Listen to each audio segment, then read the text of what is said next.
Alam on line میں ایک مرتبہ پھر آپ کو خوش آمدید۔ اور آج کل تو آپ وہ ایک اور بھی ایک چیز مارکیٹ کے اندر لے کے آئے ہیں۔ سرکار غوث پاک رضی اللہ تعالیٰ عنہ پردہ فرمائے، انتقال ہوا غوث پاک سرکار کا، مر گیا انتقال، آپ کو قبر شریف میں مزار اقدس میں لٹا دیا گیا، لیکن اگے کئی کہانی کرائی، جس طرح مولوی بھی کہانی کراندے نے۔ قبر شریف بند ہو گئی، فرشتے آئے آ کر کہنے لگے من ربو کا، وہی جو دھوبی نے کہا تھا مجھے کچھ پتا نہیں، مجھے کچھ پتا نہیں۔ ہاں تو ابھی کیا غوث پاک سے سوال کرے من ربو کا، او ماما سوال کا جواب دے۔ غوث پاک سرکار نے کہا نہ میں وابی نہ میں بابی، میں ہوں مسلم علمی کتابی۔ کیا تم کو آداب نہیں معلوم کہ بات کرنے سے پہلے سلام کیا کرو؟ السلام علیکم۔ ہائے ہائے ہائے ہائے، فرشتے ادب سے کھڑے ہو کہنے لگا السلام علیکم یا عبد القادر۔ تو بہت اچھی بات، اگلے سنڈے پھر میں لمحہ پا لینا۔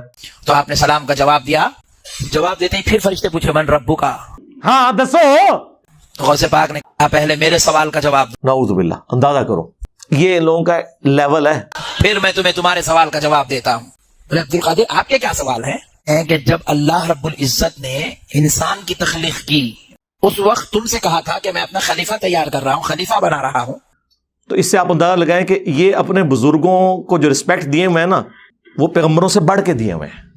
کہتے نہیں ہیں، ظاہر ہے کہیں گے تو پھر 295C لگ جائے گی، ہاں، لیکن انڈکلیئرڈ گستاخ ہیں یہ۔ تو تم نے ہاتھ جوڑ کر میرے مولا تو جو کرتا ہے وہ اچھا کرتا، تم نے ایسی بات کیوں نہیں کہی؟ رب کو مشورہ کیسا دیا؟ illogical، جھوٹی باتیں، ان کا کوئی دین سے لینا دینا نہیں ہے۔ کہ تو ان کو کہیں کو پیدا کر رہا، ہم لوگ آئے نا، تم اتنی بڑی بات کیسا بولے؟ باہر کھوتا میں تروگل جا کے چپیڑا ماری ہیں۔ پھر دوسری بات پوچھے، دوسرا سوال یہ ہے کہ جب میرے دادا آدم علیہ السلام کی تخلیق ہو رہی تھی تو تم نے الزام لگایا یہ دنیا میں جا کے قتل کریں گے؟ ہاں میرے کو ویڈیو پہ یہ ہوتی، میں خود دیکھا سی۔ تم نے اتنی بڑی ہمت کا کام کیسے کیا کہ میرے دادا پہ الزام لگایا؟ ہائے مسد کے، ہائے ہائے ہائے ہائے۔ فرشتے پریشان ہو گئے، ہائی بولے یہ باپ رے باپ۔ تو فرشتے عرض کرنے لگے تو میرا پتر چھٹی کا کیا؟ اے عبد القادر، جب یہ واقعہ ہوا تھا آدم علیہ السلام کا، جب اللہ نے پوچھا، جب ہم نے جواب دیا، ہم دونوں تھوڑی تھے، وہاں تو پورے فرشتے تھے، آپ سب سے پوچھو۔ ایک جائل وہ تو کانفیڈنس لیول آسمانات ہے۔ تو بولے جاؤ سب کو جمع کرو، میں پوچھنے آ رہا ہوں۔ سارے فرشتوں کو انہوں نے جمع کیا توبہ کرتے رہتے شیطان چڑھے ہیں۔ اور غوث پاک کی روح مبارک آسمانوں میں سیر کرنے لگے، ہاں اور جا کر سب فرشتے عرض کرنے لگے اے اللہ عبد القادر نے پکڑ لیا ہے، وہ ہم سے سوال کرنے لگے ہیں۔ دیکھیں انجانے میں یہ لوگ کس طرح انبیاء کی بھی اور اللہ کی بھی توہین کر جاتے ہیں۔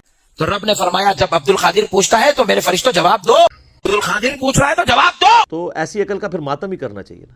تو فرشتے عاجز آ گئے، سوال کا جواب نہیں دے سکے، تو کہنے لگے اے اللہ ہمیں عبد القادر کے ان سوالوں سے بچا لے۔ تو رب فرماتا ہے عبد القادر ان کو چھوڑ دو۔ ٹارزن بنا کے بابوں کو پیش کرتے ہیں۔ تو غوث پاک سرکار کی روح مبارک نے عرض کیا اے اللہ تیرے حکم سے میں ان کو چھوڑتا ہوں، لیکن مولا میری ایک شرط ہے۔ کیا بتاؤ؟ تو رب فرماتے ہیں عبد القادر ان پر شرط بیان کرو۔ تو غوث پاک سرکار اب فرشتوں کو شرط سنا رہے ہیں، سنو اے فرشتوں۔ تو سیدھی طرح کو پاگلوں نو مان رہے ہو تسی۔ تو کہتے ہیں کہ سنو، آج سے لے کر صبح قیامت تک جب کبھی خبر میں میرا مرید آئے گا تو تم اس سے سوال پوچھ کر اس کو پریشان نہیں کرو گے، اس پہ آسانی کرو گے۔ کہتے ہیں امداد اللہ مہاجر مکی نے بھی سرٹیفائی کیا، اشرف تھانوی صاحب نے بھی بیان کیا کہ غوث پاک کا دھوبی تھا، اور یہ تعلق قادری صاحب کہہ رہے ہیں یہ والے واقعات اصلی ہیں، اصلی بھی لو سامو۔ تو کہتے ہیں مرنے کے بعد جب فرشتے قبر میں آئے اور ان کے بزرگوں نے کیمرے میں وہ ساری ویڈیو ریکارڈ کر لی، بھئی قبر کے اندر کون دیکھ رہا ہے کہ فرشتوں کے ساتھ کیا گفتگو ہوئی ہے؟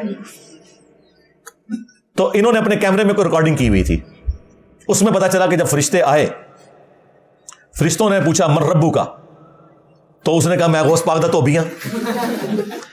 یہ واقعہ یہ سارے بیان کر رہے ہیں، حنیف قریشی صاحب بھی بیان کر رہے ہیں، ڈاکٹر تعلق قادری صاحب بھی، وہ پیر اجمل قادری بھی، پتہ نہیں کون کون لوگ اس واقعے کو بیان کر رہے ہیں مزے لے کے۔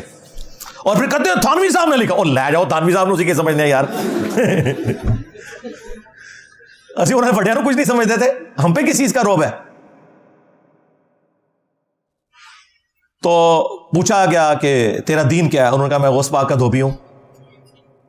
تو فرشتوں نے کہا کہ یا اللہ یہ تو بندہ قابو نہیں آ رہا، کیا کریں؟ تو پھر اللہ تعالیٰ نے کہا اس کو چھوڑ دو۔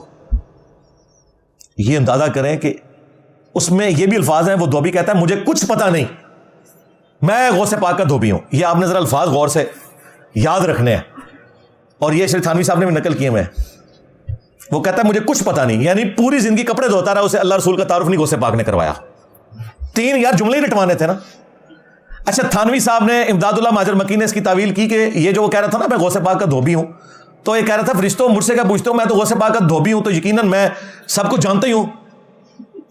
اور انہوں نے سمجھا کہ فرشتے جو ہے نا وہ کوئی انسانوں کی طرح بیہیو کرتے ہیں. اور بھائی وہ تو کمپیوٹر پروگرامنگ والا چکر ہے، غلط بٹن دب گیا تھوڑا آئے گا. اور یہ جو انہوں نے لکھا نا اس نے کہا مجھے کچھ پتا نہیں. جو یہ کہتا ہے نا مجھے کچھ پتا نہیں، تو صحیح بخاری اٹھا کے دیکھے اس کو فرشتے گرز مارتے ہیں، وہ زمین کے برابر فلیٹ ہو جاتا ہے اور زمین و آسمان کی تمام مخلوقات اس کی چیخیں سنتی ہیں سوائے جنوں اور انسانوں کے. دھوبی کے ساتھ تو یہ ہوئی ہوگی پھر جب اس نے کہا مجھے کچھ پتا نہیں.